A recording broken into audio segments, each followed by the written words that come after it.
Every founder wants a high-performing culture, but most never actually define what that is. I'm Stefan Bunch with Drew Samford, and this is the Founders Table.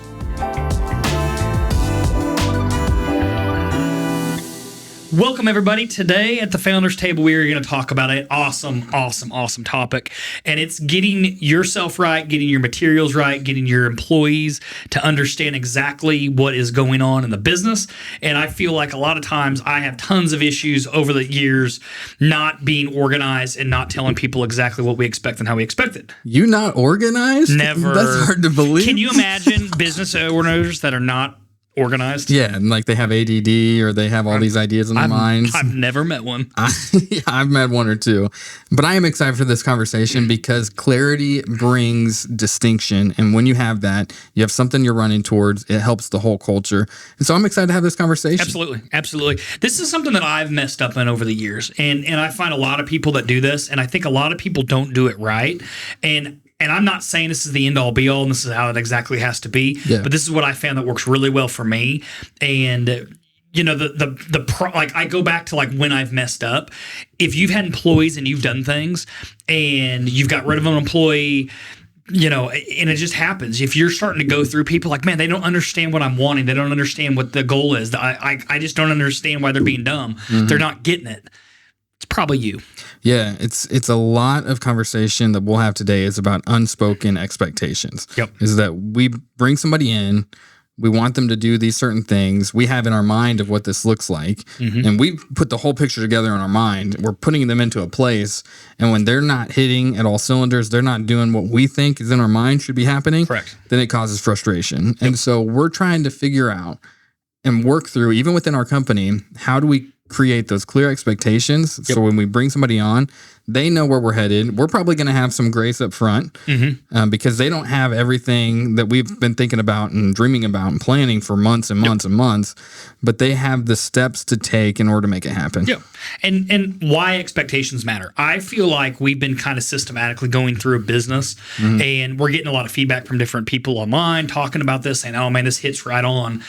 So one thing that I really want to talk about today, and this is why we kind of wrote it out how we did, like what exactly do you do to get your business organized on paper to then help your employees to really start setting this up? I feel like we've talked about this in a lot of ways, kind of beating around the bush about it. Yeah. But when I sit down with a coaching client or when I sit down with somebody that's in this situation, or when we started Elevate, like we literally started with the step-by-step. One, what's our culture and values? You know, mission and values, culture, all that type of stuff. So, Stefan, when you wrote that stuff out, you wrote most of Elevate's out.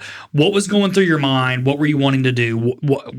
What led you to write what you wrote? Yeah, we had a guest on here recently named Aaron, mm-hmm. and he started a company, and he was like, you know, me and my partner, we're going to start this company, and we're going to selfishly make it what we wish that every company was. Or if we were to jump into a company, these are the steps, these are the missions, these are the values that we would want to jump into.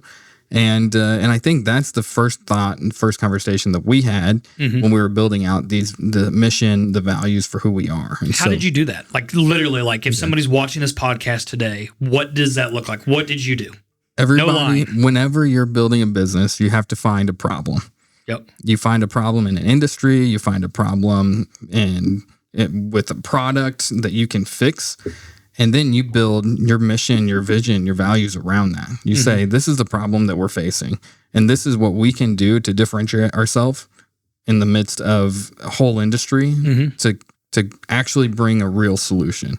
I'm throwing you completely on the spot right now. For Elevate, do you remember what that is? If I said, what's the mission, vision, value statements? I mean, I know you have a technical written down, but absolutely. I mean, the biggest focus for Elevate is that within the real estate industry, when it comes to the least trusted industries throughout all employment, real estate is one of the least trusted, right? So you have doctors, you have teachers, you have different people, that are trusted entities, and then you have lawyers, you have real estate, you have car salesmen that are the least trusted.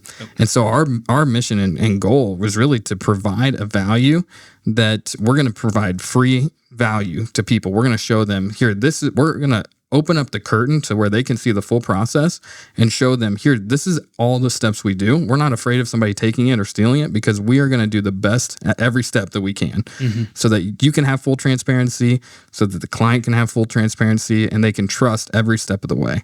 So as we were building out our mission and values and our goals, we wanted to first stay, us as humans, we want to be trustworthy. We want to be people that people can look to. This is a big transaction. This is something that there's a lot of moving pieces. And so we want to, first and foremost, we want our clients to know that they can trust us. When we say something, that's what happens. When we're not pushing people along, we're being fully transparent, and we're making sure that they understand this is where we're at. We're the professionals. We do this 100 times a year. When you sell a house, you sell one every 8-10 years. And there's a lot of things that change in the middle there. And so we want to do every single step professionally, so that that you can trust us. Yep. So that elevates mission vision. Absolutely. So I think if you're a plumber or you're a whatever company it is, you start with your mission statement, you start with your values, things along those lines, right? Absolutely. So get those written down on paper. And again, I'm going to reiterate it for a second. We're starting at the beginning, and we're starting at the top, we're starting at the big, and then we're going to start working our way down as this goes through. And I think this is super, super important. And if you're watching this and you're like, man, there's an idiot. Maybe I am. But to me, this is one of those foundational things that if you get it right, this is going to allow you to scale. It's going to allow you to grow. It's going to have the business work for you instead of you work for the business. Yes. This is one of those really specific types of conversations that if we can put some homework in, put some extra work in, it's really going to help solidify these things. The next thing, even as we talk about these different expectations and the people we bring on, when you have that clear vision, that clear focus, it's a filter. It helps you. It's always your North Star. Yeah. Every question can go back. Should we do this? Does it align with our mission vision? It keeps you out of a lot of trouble too. It does. Because when there's certain things that pop up, you're like, ooh, that could be a good opportunity. This looks interesting. This is a really cool thing. If it doesn't fit in that filter, then it just can't happen within the company. Yep. There's a lot of times where we have cool opportunities that could take a lot of our time, energy, focus, resource. And if we just run after every single one, then we're not going to be a professional. Back to the ADD of a business owner, right? Like, oh, I can make money here. Oh, I can do this. I can make a little bit here. And some of those opportunities do work within your filter. That's right. And you can absolutely capitalize on those. But sometimes, I agree. Going back to the North Star of why we're doing this, what's the mission vision? If it fits into that, all right, let's look at it. If it doesn't fit into that, and let's pause that. Let's get home first. Because and now I'm going down a complete different rabbit hole, but I think as entrepreneurs, we see different ideas or products like that or opportunities like that, and we go, I can make money doing this. Yeah, you can. But once you kind of get the rock and the main business up and going and it's working for itself and you can then have time, that's when you can really start stepping in some of those. Yeah. And it's such an easy thing to get in there and go, oh, I could go do this too. And then the next thing you know, you got 10 different things going on. You're running in circles. You're not getting anywhere. There's no traction. You're spinning your wheels, blah, blah, blah. Yeah. So now with you, which we'll talk about here in a little bit, just on this note, real quick, you were in an industry previously that you saw problems throughout the industry. Yeah. And so as you built that core company, you started to build an ecosystem around it of opportunities where you were making a difference. But that was, we were in the propane industry, and it's like at first we had a retail where we deliver gas from our supply to other people's. Well, we couldn't get propane delivery trucks made right. So we started making our own propane delivery trucks. Well, then when we did that, we realized, man, if we don't own the semis to get the gas from the pipeline to us, we had a bad winter. We had a bunch of issues, and we almost ran out of gas, so we couldn't deliver gas to our customers. And then we had the city of Springfield call us and like, we can't get gas. Like, we need help too, because they were supplementing propane in the natural gas source to bring that together to, with craziness going on. So we bought semis. That was the next step. Well, then the next step after that. So we grew in a field, just kind of working backwards through the whole food chain of everything, and did it that way. And there's a reason to do that sometimes, and there's a reason not to do that sometimes. Yeah. And it was great when we did it. It made sense. But we had the main business running good. Then we did the next business. When that started running good, we got into transport, which kicked me in the teeth. I've never lost so much money in my life. And then, you know what I mean? And you kind of learn and adapt. But we always had one business built on another business built on another business. Yeah. And when you do it and you don't have stuff up and running well, that's where you get yourself in trouble. Absolutely. But the same thing is true even with bringing people on. Like that North Star, that filter, as you're bringing on employees, bringing on staff, it's just as important that you're not just chasing after certain things that you don't quite need yet. You have the system in place, you find the need, and then you get the right person in place. And that's the root cause of today's topic, I think. You know, you've let's say you've got 1, 2, 3, 4, 5, 10 employees. You've never put this stuff in writing. This guy sucks. I'm going to get a different employer. This person's not doing what I wish they would do. Da da da da da da. And you've gone through a bunch of people, and you always hear the grumbling around there. Well, if I do what I do what you want me to do, but I don't know what you want me to do. You know what I mean? And like, as an owner, you hear that stuff, right? And you blame the employee. Well, you should listen to me better. Well, I'm going to disagree with that and say if you follow the steps, you're going to outline it, and if you can get your foundation set, then you can really feel that way. And a few, I don't even know what episode it was, but a few episodes ago, I made the comment, when you have it all written out, you don't have to fire anybody. They're going to fire themselves. And that's truly what we're trying to do. Because again, do you want to work for the business, or do you want the business to work for you? If the business is working for you, the business knows what's acceptable or what's not acceptable, and the employees know what's acceptable or not acceptable, and they will fire themselves. You don't have to be that guy that has to go chase people around saying you're not doing your job, get out of here, kick rocks. You don't have to be that. Nobody wants to be that, right? We want everybody to do their job and everybody to do it right and blah, blah, blah. If you don't set it up right from the beginning, it's not going to happen. So let's talk about that a little bit, because as the owner, the founder, you have a passion for this company. You live and die by this thing. And when you bring people on, you can't expect for them to have that same passion or the same view that you have, right? It's just it's unreasonable. It doesn't happen. So when nobody cares about your business as much as you do. And they don't have as much to lose. The whole thing.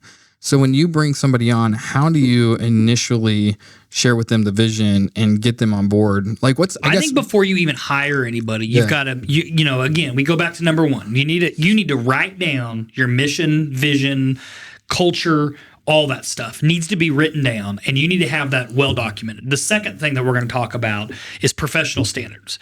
So I think the two most important things you have. This is the big. We're going to cast a wide net. It's a funnel, so it's going to start big and neck itself down. So number one, mission, vision. That's your vision of the company, what you want the company. That's your guiding North Star overall, right? So that's what we started with. We talked about that.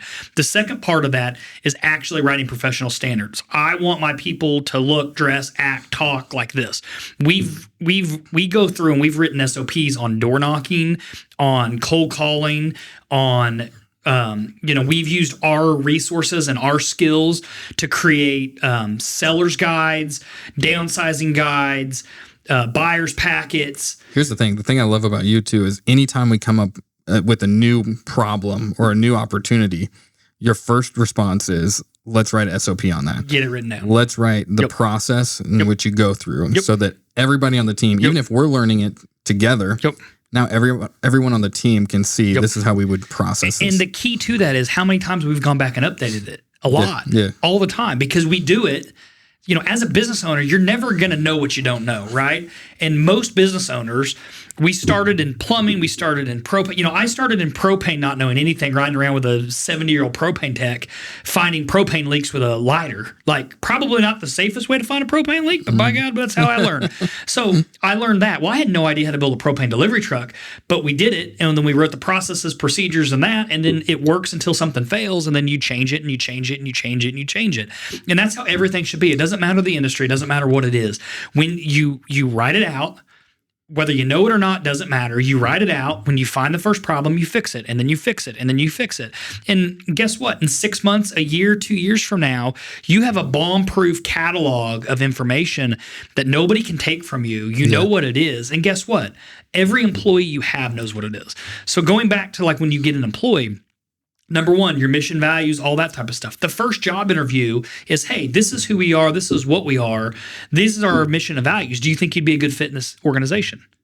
and they read it and they look at it and they're either like, no, it's not quite the fit that I'm looking for. That I'm looking for. And then you ask questions about whether it's, I know with us, we're a Christian-based organization and we want to be really professional on the real estate side. Like we're not going to be dancing on countertops, making a bunch of videos that way. So when we interview an agent and we look through their social media and they're more worried about getting clicks than they are about doing a professional job, you're not a good fit for us. Exactly. So if apply that to plumbing or accounting or whatever business that you're in, it's the same thing. So I think that's where the due diligence is. Look, this is our guiding North Star. If you don't fit this principle or you don't agree with this principle, thank you for your time. I appreciate it. It was great meeting you. Maybe we can cross paths again some other day. Yeah. So you've already started to eliminate people back to the number one thing, which is your guiding North Star. The second thing, which is the professional standard, you outline the professional standard, and I don't care what it is. It's whether we do drug testing or whether we do this or whether we do that, whether we have that. I don't care. It doesn't matter the why or the what. To me, it's your business. Figure it out. But that's how you start asking questions about that and laying it out. If you want people to wear a suit every day and they don't own a suit and they're not going to own a suit, don't hire them thinking that they're going to start wearing a suit, right? Yeah. And I know it's a dumb example, but if you've got a job that you expect this and that's exactly the opposite of what they are, don't try to change them. Just let them be them. Let them do them. There's going to be the right fit for you. Do that. So set up your professional expectations. And I'm not wanting to go down exactly the hiring route on this conversation, but as you have employees, this is, again, the wide scope is the who we are, our guiding North Star, then the professional experience and what that is. Really outline what that looks like and all the different job roles and all the things that you do to try to fix it. Once you have those, then you can start rolling down to the next niche, right? And when you look at these, this is, again, we're looking at the funnel and we're necking this stuff down. So the next thing is going to be roles and expectations. And that's really what today's talk is about. But if you don't understand the whole scope and picture of the funnel to get there, it's going to be missed. One of the key parts of professional standards is, and we talked about this a few minutes ago, we've built a lot of data and a lot of resources.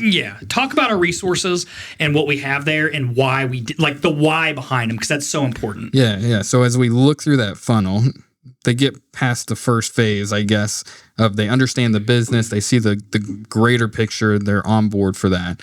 The next phase is really talks a lot about how we present ourselves and how we want our team to present our brand. And so for us, we like to put the ball in our court and say, hey, we're going to build the brand. We're going to build the resource. This is how we present. This is how we present with clients, how we present with vendors. These are the ways that we communicate. And there's all different types of ways to communicate. Can I interrupt for 2 seconds? Yeah. You are 2,000% spot on.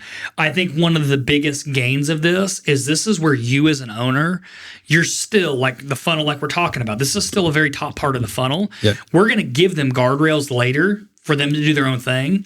But this is where you can make sure your brand, your image, what you want your business to look like. When you create documents and you create the stuff that they're using, it's still in your vision of what it is at this level. Now, and you can change it later. Yeah. But at this point, especially starting out as a business owner, first time getting this stuff up and going, it is so important.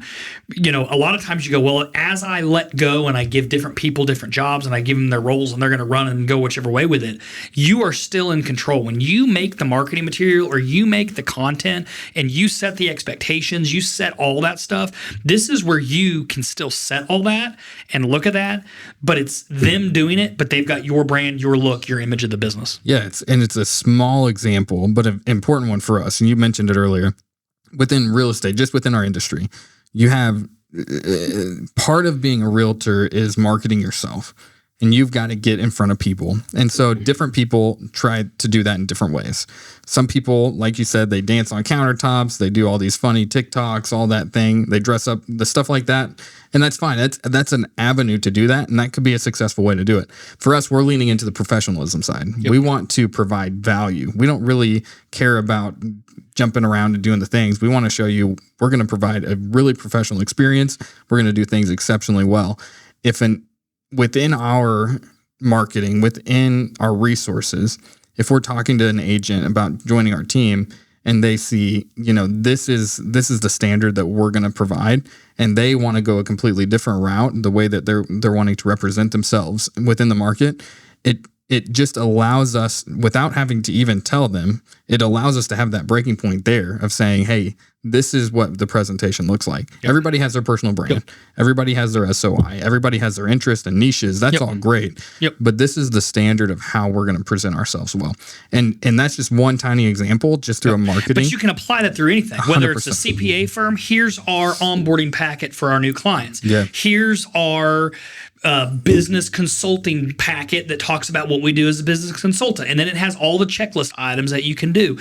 Same thing for a plumber. Here's our marketing resources. It's your brand. It's your image. It's your stuff. Yep. You've made it. You've created it. And it gives you the idea. You can now hand that to a salesman, or you can hand that to a service tech or whatever that person is. And they can go follow, in theory, step by step how that works and explain it to customers. And guess what? Your image, your vision of what the company is gets passed to an employee who has the big picture, morals and values, and guiding North Star. Mm-hmm. Then they have the packets and information that you've created and you like. And then now they're teaching that to their customers and to your staff. Like all of a sudden, and it's all working for you, not you working for it. Exactly. And you're not stifling them in any way. You're giving them guardrails to where they can thrive. Yep. I think that's the thing, is that when you find a system that works, when you're the best plumber in the area, these are the steps you take. This is how you communicate with your clients. Yep. This is how you're transparent about costs. When that system is already in place, that allows you as the professional to do your job well and to lean into that fully and to empower you to do that. The same is true with any role, a sales role, whatever. Doesn't matter. When you have the guardrails, now you know the lane. Yep. And when you know the guardrails, you know exactly where to put your foot on the gas. And that's what you want every employee to do, right? Like, oh, this guy's lazy. If they knew where they were going and how to get there, you don't think that they would just let her rip. And if they don't let her rip and they just do nothing, well, you've identified it like that. Absolutely. Or they're operating outside your guardrails, and then it's an easy conversation. Look, here's this stuff. You're not doing it. Help me understand. That's my favorite word in business. Help me understand. Let them talk. See if it's right. See if it's wrong. See if you understand where they're getting at with it. Either then fix some of your policies, procedures, your write-ups, like, oh, those are really great ideas. Yeah. Or, hey, this isn't going to work. You're going down the wrong path. Let's fix it, or you need to move on. Or what we found even is that maybe they're just in the wrong role within the company. Happens all the time. Maybe wrong shoes on the wrong foot. Yeah, maybe sales isn't the right spot for them, but compliance might be. And we're trying to fit them into a box that doesn't exist. And as we've gotten to know them, if they've tried the role and it's just not jiving, all right, well, let's shift you into this role. Yep. And I think that you'll succeed in this. Yep. All right. So now we're on to number 3, which is roles and expectations. So I think a lot of people would have gone straight from probably started with the roles and expectations. You have your job description and you hand them that. You say, here's the role and expectation. And then let's work backwards. You've got your guiding principle. Yep. Then you've got your information. I wrote down professional standards, whether that's, whatever that looks like. That's the higher level, how you present yourself. Yep.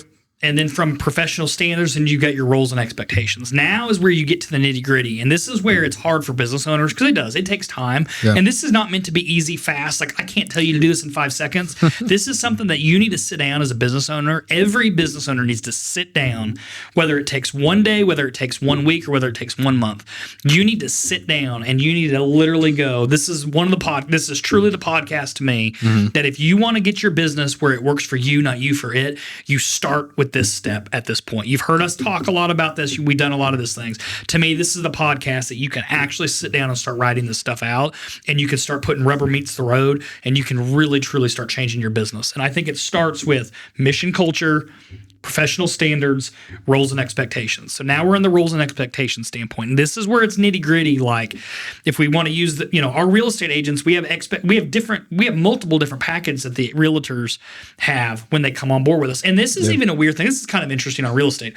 Every realtor's 1099. Like, maybe there's companies that they're not, but like 99% of people in our industry, they're 1099. So I think a lot of, like, me and you, I'm going to say butted heads, but that's more extreme. You came from a mindset of, I'm a 1099 employee, I can do whatever I want. Like, that's why you're a realtor, so you can do this. You go work for a brand, and then you do your own thing underneath it, right? That's kind of how it started. I think what we found as we go, so like, my point is if we can make it work in our industry, anybody can make it work in any industry. It's like working with sales or volunteers. If you can make it work in that aspect, then you can make it work with somebody you're paying. And is it working? Staff. Yeah. Maybe. We're learning. That wasn't very confident, Stefan. No, I think it is. And I think what we found is, and I think this is a good thing, and I think as a younger business owner, and I don't mean age young, but just being new in as a business owner, at first you go, well, I got to have employees and I need to have a certain number of people, and it's already hard enough to get a person to work for me, blah, blah, blah. What I have learned after owning dozens of businesses is I would rather take 3 of the right employees than 30 of the wrong ones. And I think that's easy to say. And you go, well, yeah, that's great. How do you get there? Well, you fire a lot of people, right? Well, that's one method, and I tried that, and it sucks, and it doesn't work very well. And then you figure out, oh, Drew, I've done this wrong for years. If I would follow what we're talking about today, yeah, you might not get 20 agents or 20 salespeople or fill all those roles right this second, but you build the structure. When you build and you do this, you start getting the right people that are going to be long-term, that are there for the success of the company, and they understand the mission vision, they understand the expectations, then they understand their job role. And when you start doing that, you get employee buy-in. They're never going to leave you. They're always going to want to be a part of the team, and you're growing something bigger than you. And you've created something that people want to be a part of. Yeah, you're creating a vision. We've talked about it before, but a vision that's large enough for them to hit their goals in.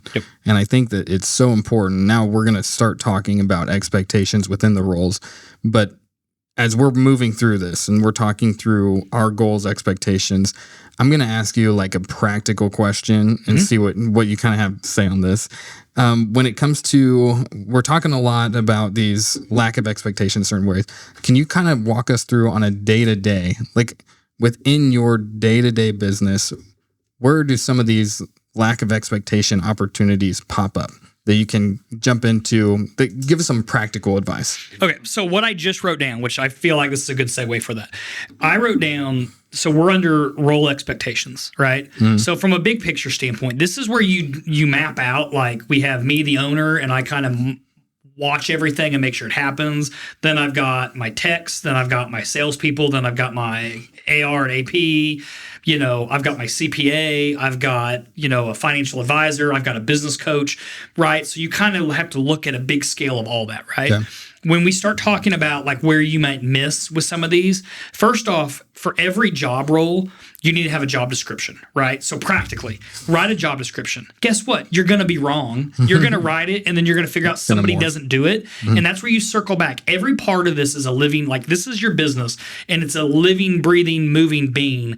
And when it's wrong, you have to go fix it. You're not going to write this out one time and be like, oh, I nailed it. If you did, kudos to you. You're a better man than me. Yeah. The point is, like when you get a new employee, or whether you have an employee now, and then you say, okay, I'm going to redo this stuff, you're going to start right at the top. You're going to work your way down the funnel. Job description, you need to draw a job description and see where stuff overlaps, and you need to have it aligned, right? So it's almost like a pie chart, right? So this role is going to take this section, this role is going to take this section, this role is going to take this section. I always say this jokingly. It was on a skit, Saturday Night Live. I have no idea. It was a Who's in My Mouth. If you have somebody, if me and you are working and you're a salesman and I'm a tech, and me and you are overlapping, there's going to be controversy if we're doing stuff. So you have to clearly, as the owner or as a manager, say, these are your roles, these are my roles, this is where it is. If there's a mutual point where you guys have to work together, that needs to be written out with what we expect or what we want. That's hard, and that takes a little bit of time to get it right. Yep. And then that's managing personalities. Your personality, my personality, they have to match. Probably there's going to be a dominant submissive of some capacity, because this person's going to want to talk to the potential customer or really say this is how it is. I don't know that answer, but you gotta figure out that dance. But you need to make that as clear of a break as you can. But you need to write these job roles out where everything gets done at the end of the day, back to your North Star and what the guiding principle is. And as an owner, you have to figure this out and figure out how to say, this is your job role, this is your job role, this is your job role, and we've covered all the shots and anything that might slip through the crack, blah, blah, blah. This is where it takes a little bit of time, and are you going to sit down in 4 hours and get this knocked out? Abso-freaking-lutely not. Like, not going to happen. It's going to take some time to do it, but that's okay. More effort you put into that, better it gets. And guess what? If you've already got a business going, the best thing you could do is go to your techs and say, hey, I need to build you a job description because I'm building everybody a job description. Help me. Yeah. And I'm not a big proponent of putting everybody in one room because then all of a sudden the inmates run the asylum. But if you could go one-on-one and sit down with people and say, look, I'm wanting to build a job description just to cover all my bases, which gives you clarity and gives me clarity on what gets done. Nobody's in trouble. Nobody's having problems. I'm just trying to set this business up for success and make sure everybody's on the same page. 99% of people are going to love it. If they don't love it, they're probably lying to you, because once you do it, I have found that even in situations where we haven't had job descriptions and we've gone back and you get that, like, why are you doing that? You get pushback from them. Yeah. 3 months later, once you do it and once it's done, and especially if you let them talk on some of it, speak on some of it, now you got them to buy into the whole process and systems. Yeah, as you transition from working in the company to on the company, you're less time on the ground, right? You're less time in the transactions. It can be easy for your technicians, for your salespeople to say, this guy, he's asking us to do all this stuff, and he doesn't even understand what we're doing right now. Yeah. And so those conversations are so important to say, hey, I've done this and I'm a pro at this. This is the business I built. But at the same time, there have been a lot of things that changed since I haven't been going on calls for the last 3 years or whatever. Help me understand. What can I do to resource you better? That's a great conversation to have. And then help me understand the expectations. You have, as a business owner, you have to dive in. And again, if you can, it can literally be on a napkin. It doesn't matter. I'm a big whiteboard guy, and we have glass windows around here, and I just start writing on my things. Whatever works for you. A dude with ADD that's a scatterbrain, I just start writing stuff on a glass board, and then, start at the beginning. A tech. What are the main roles of a tech to do these jobs? Bop, bop, bop, bop, bop. All right, what part of those jobs happen? Bop, bop, bop, bop, bop. And you could just scribble it out however it works on you, whether it's on paper, whether it's on a whiteboard, whether, get your office staff to come help you do this. But if you do that, then you get it kind of broke up into all your thoughts and get it down on paper. Then you can meet with somebody and say, okay, when you go to a job, this is the first step. Then this is the second step. Then this is the third step. And you start systematizing that. It is truly amazing what you start seeing, feeling from these people. And then all of a sudden, you're probably not doing this for no reason. You've had resentment, or then it pops in your mind like, oh, dang, dude, I fired John 2 years ago because we were arguing about this. And this is where he was coming from, and this is where I was coming from. And right there is the spot that caused those problems, right? And that's great. That's you developing as a business owner and learning as a leader and learning how to manage your business and do that. And again, you're going to get it, because I had this happen. When I started doing this in businesses that we didn't do this in, it was man, these people are going to hate this. And the next part of this is with the job description is making everybody their job offer. And you're good. Right now you're listening to this being you're going to give them a job offer that already worked for you. You dang right. Yeah. You have to give them a new job offer, because here's the thing. And this is part of the conversation. Steve, if I move you to a sales role or I promote you to a different job and I got to bring somebody else in, me and you have learned this for weeks, months, years, whatever that's been, I need to be able to drop the next person in as easily as we can. Or if we expand to a different market or we add another employee, maybe we split it off and Steve, you're doing this group and then the new person would do that group. If I don't have a written clear thing, you don't know what that person's doing, I don't know what that person's doing, and we all have issues. So help me write this good, right? So then you're literally starting the conversation scaling, and you're not scaring somebody and saying, but you are at the same time having them create the job for their replacement. For them and for themselves, right? And a lot of times, and then you go, well, what's going to happen? Well, first off, everybody gets scared when there's three things you don't talk about. Politics, religion, and money, right? Well, we're talking about one of them hardcore right now, and it's gonna make people nervous. But if you start the conversation off with look, I'm not doing any of this to hurt you. I'm doing this to set our business up for success for the future. Yeah. So me and you are on the same page, and anybody else that's in this organization is on the same page. So everybody in the organization knows exactly what everybody else is supposed to be doing, and we can hold people accountable. And maybe there's a great way to incentivize people to do this. So worst case scenario, you make $25 an hour, Steve. That's what your pay is going to be, but you got to make a job offer for them. So you're going to have a job description, then you're going to make a job offer, and the job offer is going to refer back to the job description. It's going to say, here's your task, here's your goals. If you're interested, we'll probably go over this. We'll probably figure out a way to start getting people these details so they can start making their own data with this. Yeah. But make a job description, and then at the bottom, this is the most important part. You can incentivize them however you want. This is where you put the money in. This is where you put their goals and expectations in.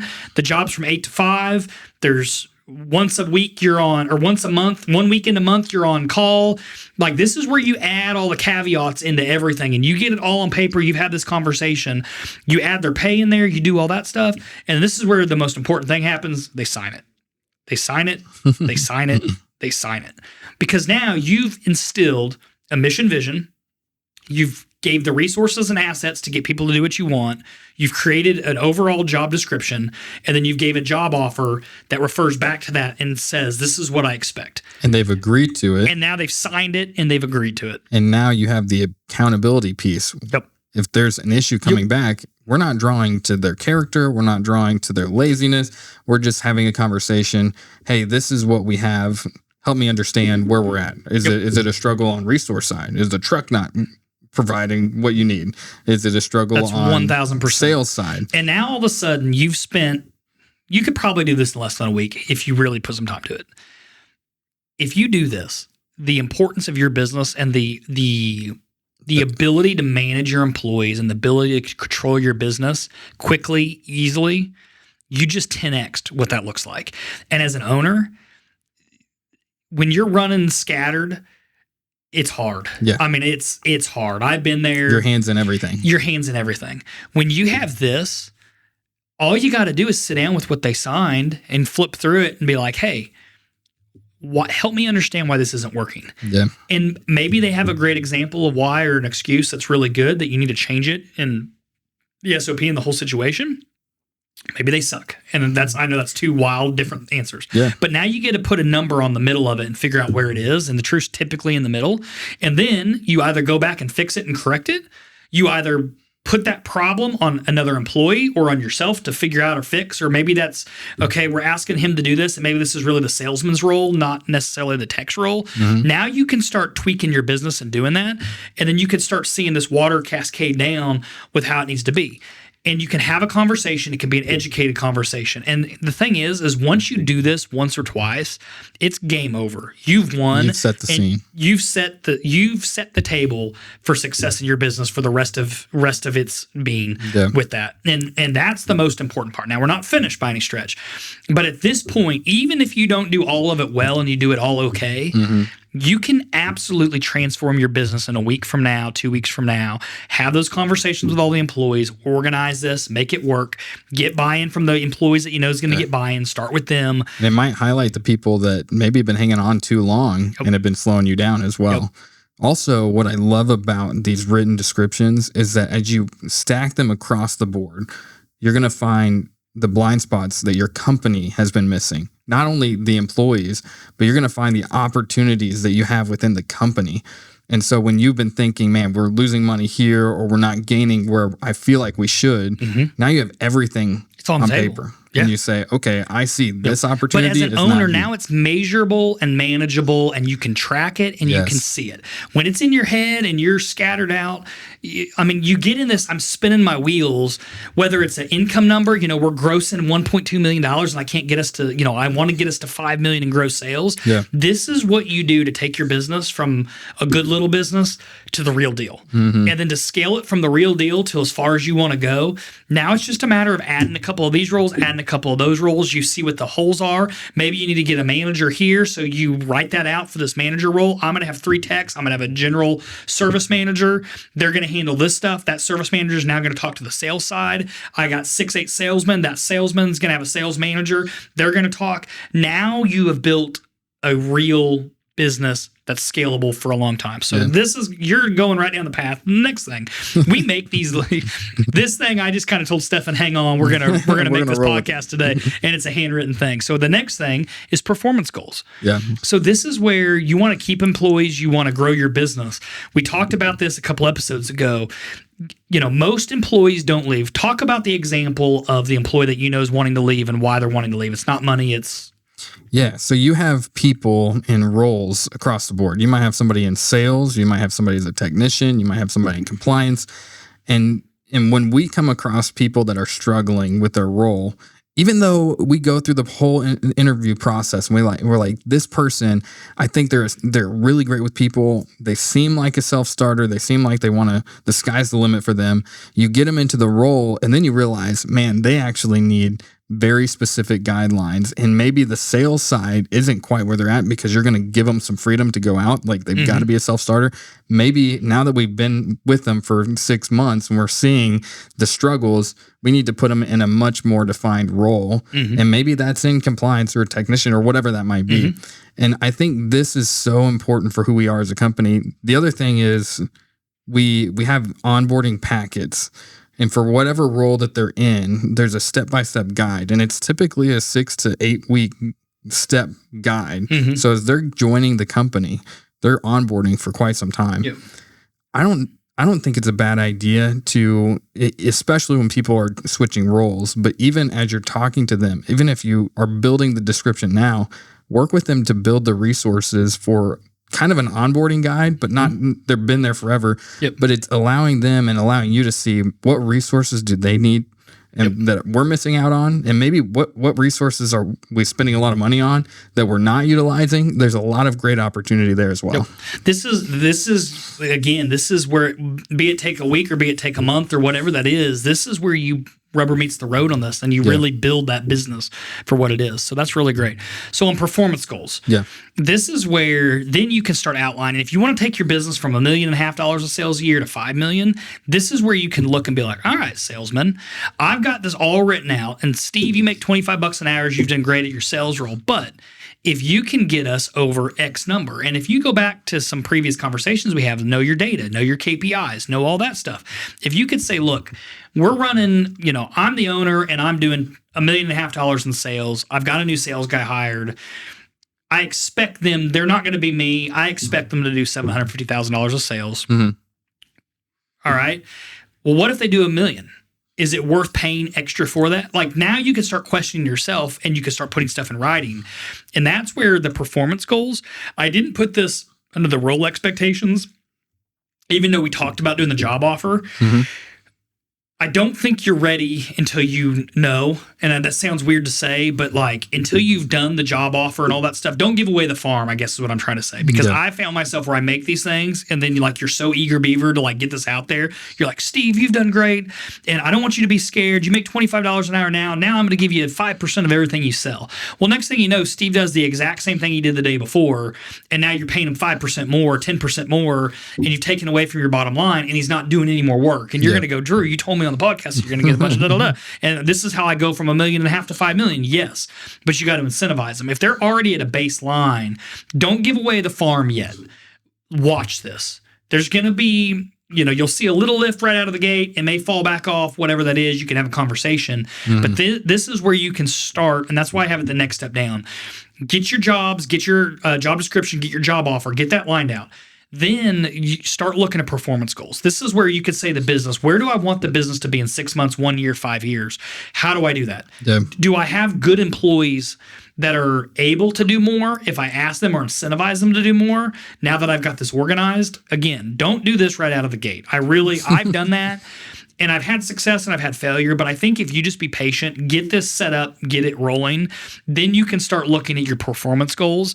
This is also a time where you can kind of look at your numbers, talk to the CPA, talk to your business coach, and you can start figuring out, this is what I think we should do. And as a business owner, I've seen business owners on both sides of the fence on this. I think people are all over the spectrum. I'm the type that gives it away more than I'm stingy about it. So like this is where I get nervous and I'm like, I want to keep all my people that do such a good job. Now we've got all this great literature, this great resources. I'm going to incentivize them right now. I think if this is your first time doing something like this is where you need to talk to some people, maybe some other people in your industry and step into it, not just throw money at it, because I've done that where I just throw money at it. And then the next thing you know, you're giving away the farm and you really haven't gained. You have as a business because it's now there.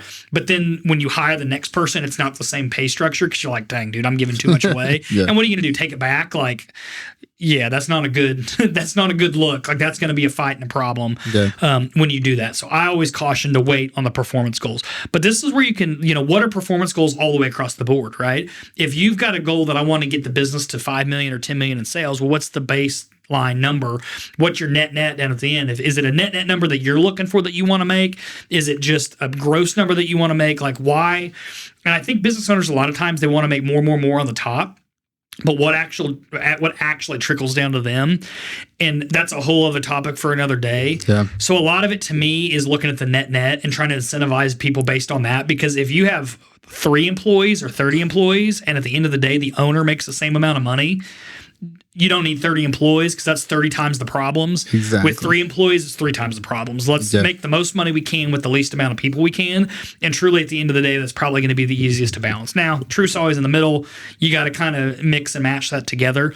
But point being is, don't give away the farm just to get to a big number to be like, oh, man, we sell $10 million of plumbing supplies every year. Mm-hmm. Yeah. And if you make the same money you made when you did 3, what's the point? Yeah, I mean, we've seen some pretty substantial companies. One that comes to mind is Circuit City. If you remember Circuit City, they had a really unique and great sales structure or compensation structure for their sales team.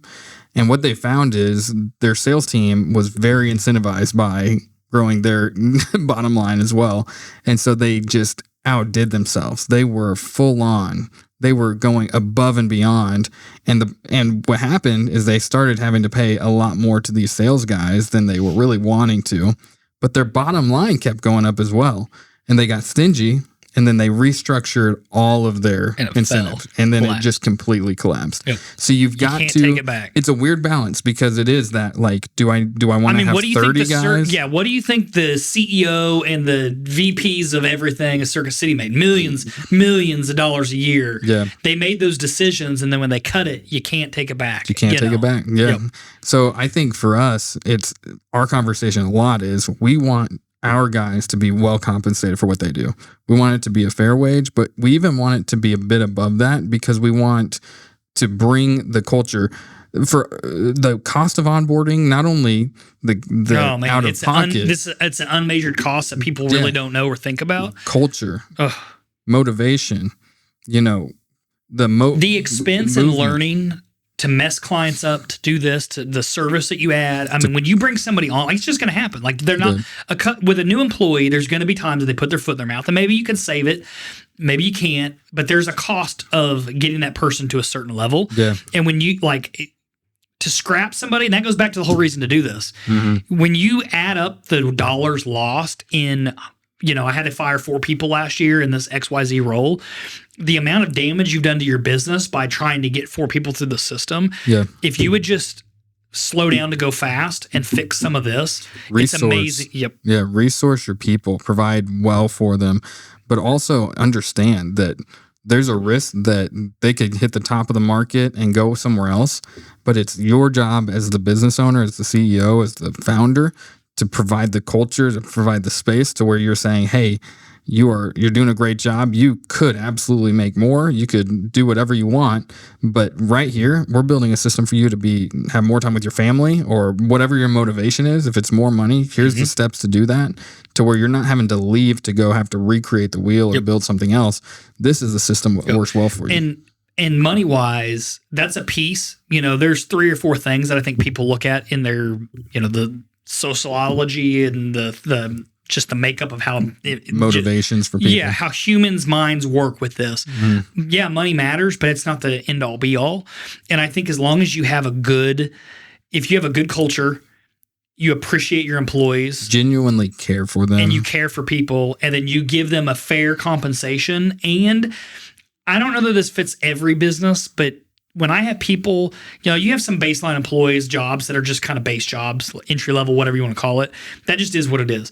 But if they're a serious role in your business, them not having a fixed income where they can earn more money if they do more from performance goals, I wouldn't want to work in a place that I couldn't earn kind of as much as I want by doing performance. Now, there are some people, a cap? Sure. Yeah, and there's some people that literally they just want to have that weekly paycheck.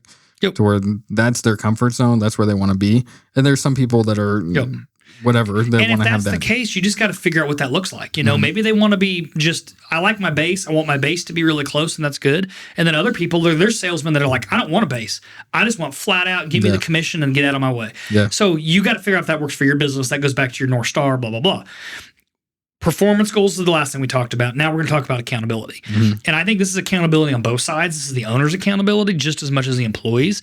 You need to sit down when you make this. You need to sit down once a month for the first 12 months. Anytime you have a new hire or when you start this, for the next 12 months, once a month, one-on-one with the employee to see what you need to change in your documents and then what they need to change, and have that give and take relationship where you're talking about this. Yeah. This will help the employee feel like they're being heard. This is going to be that part of it.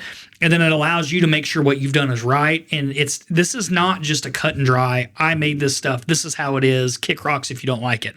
Because then you're going to be coming back to us saying, man, I implemented what you said. I lost 15 people and you've ruined my business, and you shouldn't, right? Like you're going to set these expectations, set these goals. And then every month you need to go back, because if you've set expectation and goals that you think are real, and then you see people are failing, missing it, and then you go fire them, or now you're like, well, you're not doing your stuff. Most employees don't want to do a bad job. And this is where you have to go in and see what that looks like and make sure what you've put on paper, what you've put pen to paper, is actually working in the real world. Rubber meets the road, common sense versus this stuff. And when we got to make sure it works. So every month you need to go back with accountability. One, they've signed their stuff. So you could sit down and say, hey, you signed that you can do this, and we sat down and made this together. Why isn't this working? And if they give you good reasons why not, so be it. That's a hard conversation. The easy conversation is, hey, we're going to meet. Maybe if you have 6 employees, do 2 of them a week, divide them up, do 2 of them a week, or 8 employees, once a month, whatever that is. First, second, third week of the month, we're going to sit down and have a conversation, take them to lunch, take them to breakfast, do something quick.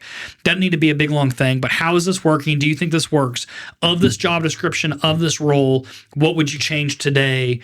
Do you think this is still working? More you dial that in, long-term, better it's going to be. Yes, it's work. At least do it once a month. Let the employees know they're being heard. It allows you to be a better manager. It allows you to see what's happening where you may not be there every day. And you're going to hear all sorts of cool stuff. Yeah, it allows you to build the systems that work well for them as well.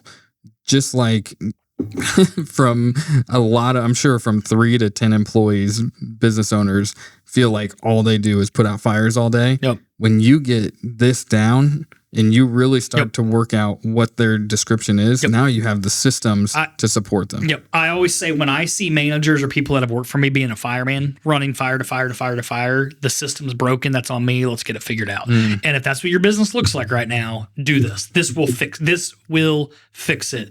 If you as a business owner are running around being a fireman, this is how you fix it. And then you don't just think you put it out and run away and don't ever check it again. Put it out. I mean, you could talk into your phone and say, remind me in 6 weeks to go over this with everybody again. Every month, every third of the month, we need to have a conversation with the team about this. Like, it could be so basic. Put it on your calendar, put it on a reminder, and do a little bit. If you just do a little bit with this, if you get this set up and do a little bit to maintain and massage it and make it better, again, in 2-3 years from now, you're going to have an amazing, amazing business. Yeah, man. I think these first 3 steps, we have 6 steps, and I think that's going to make too long of a podcast. I think what we do is, the next thing that's on our mind with this is really going back to the why. But let's end this here. This is a good conversation. These are really some great steps to take right now that you can implement today. You can start to build out, and then reach out to us. We've built the resources for our specific business. We'd be happy to share templates and of what we've done and share what we've got. But within the industry, there's a lot that goes together. So I think there's a good opportunity for us. We can share what we have. And if you have some questions, we'd love to help. Absolutely. I mean, Drew's been doing this with a lot of different industries, and he would love to have a conversation. Yeah. If this is something that you're watching this going, man, I need this, put something in the comments. If you're listening, we've got a Facebook page that we've made for this now. We're building a landing page. We started this 10 episodes ago, 11 episodes ago, and we were just kind of playing, doing this. We've got so much good reviews from people and people reaching out saying how they like this. So if you do, be patient. We're going to get a little more organized on our end where you can talk to us better, build landing pages, stuff like that. But definitely let us know. It helps us know which paths to go down that people are liking that we're talking about. Absolutely. Thank you for joining us today. Hope you have a great week. Let's be better leaders this week, and let's be organized. Let's be clear with our expectations. And I am really hoping, and I know this is the case, your business will succeed because of it. Thank you so much for listening to the Founders Table.